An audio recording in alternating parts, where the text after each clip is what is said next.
In an age shrouded by the mists of time, when giants walked the earth and kings ruled with iron fists, a shadow fell across the land of Israel.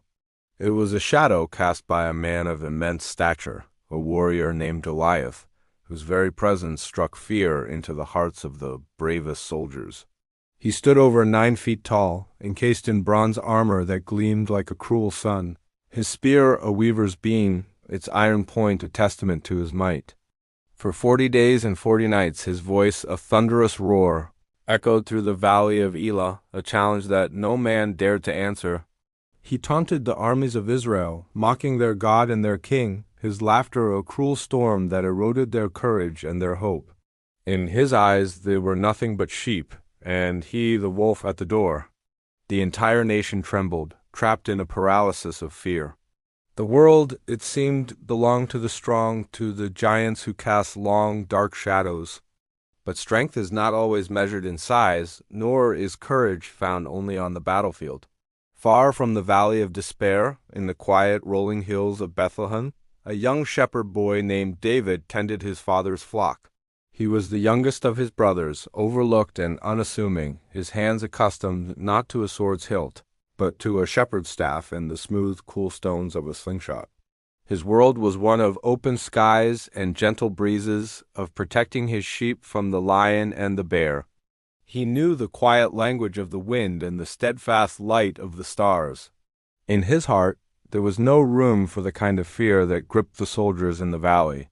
Instead, there was a different kind of fire, a quiet, unshakable faith in a power far greater than any earthly giant. He saw the world not through the lens of human limitation, but through the eyes of divine possibility. When David arrived at the Israelite camp, carrying bread and cheese for his brothers, the air was thick with defeat.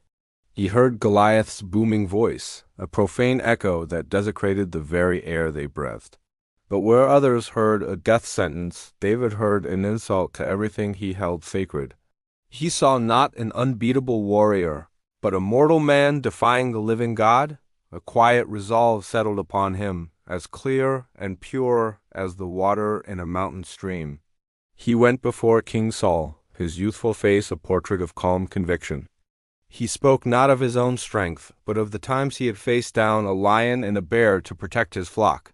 He saw Goliath as just another predator, another threat to the flock of Israel. He refused the king's heavy armor, the bronze helmet and coat of mail.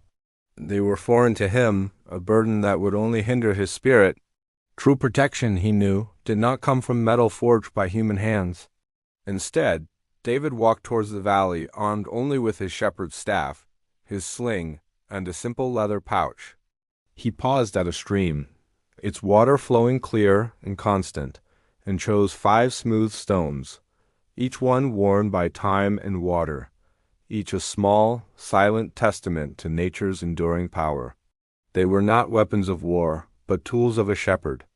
As he walked onto the valley floor, a lone, small figure against the vast, intimidating landscape, Goliath looked upon him with contemptuous disbelief. He saw a boy, rosy-cheeked and handsome, and roared with laughter. "Am I a dog," he bellowed, "that you come to me with sticks?" He cursed David by his gods, promising to feed his flesh to the birds of the air and the beasts of the field. The world held its breath. The armies on both hillsides watched, one in silent prayer, the other in arrogant certainty.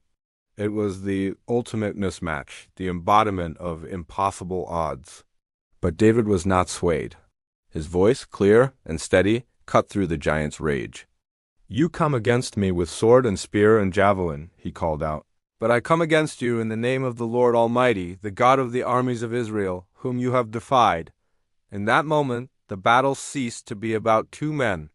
It became a contest of 2 worlds, 2 beliefs. It was the clash of brute force against unwavering faith, of earthly power against divine purpose.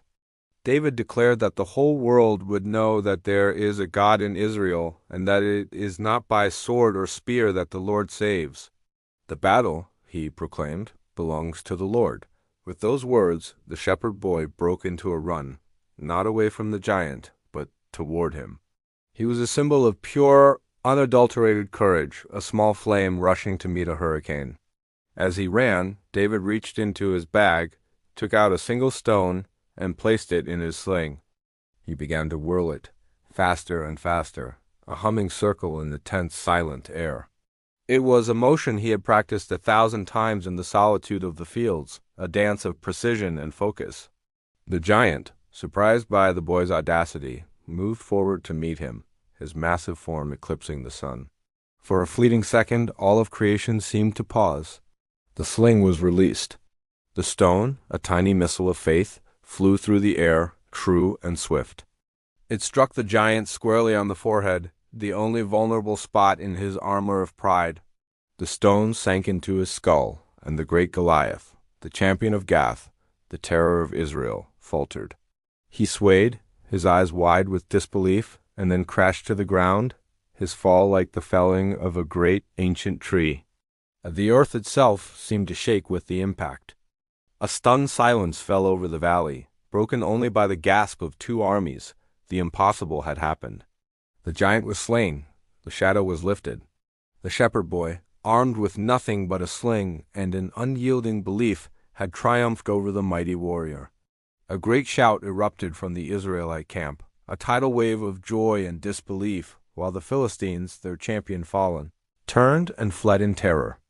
David's victory was not his alone.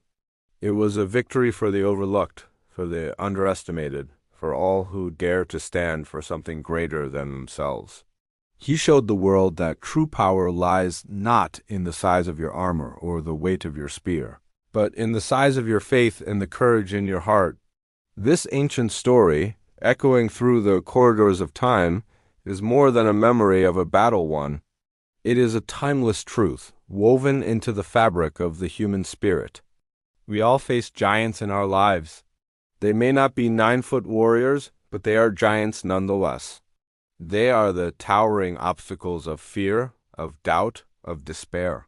They are the overwhelming challenges that tell us we are too small, too weak, too insignificant to succeed. They are the voices, both outside and within, that mock our dreams and belittle our faith. We stand in our own valleys, feeling the weight of their shadows, tempted to believe that the battle is already lost. But the story of David whispers a different truth. It reminds us that our greatest strength is often found in what the world perceives as our weakness.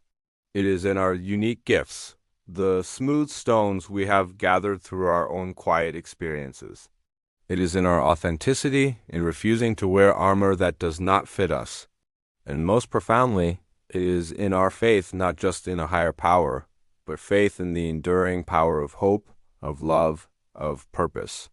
When you face your giant, remember the shepherd boy. Do not measure the obstacle, measure the conviction within you. The battle, in the end, belongs not to the mighty, but to those who dare to believe. For within every human heart, there is a David waiting for the courage to step into the valley and face the dawn. Thank you for joining us on this journey. If this story resonated with you, subscribe to God Story Reborn for more tales of light and rebirth. Carry this strength with you.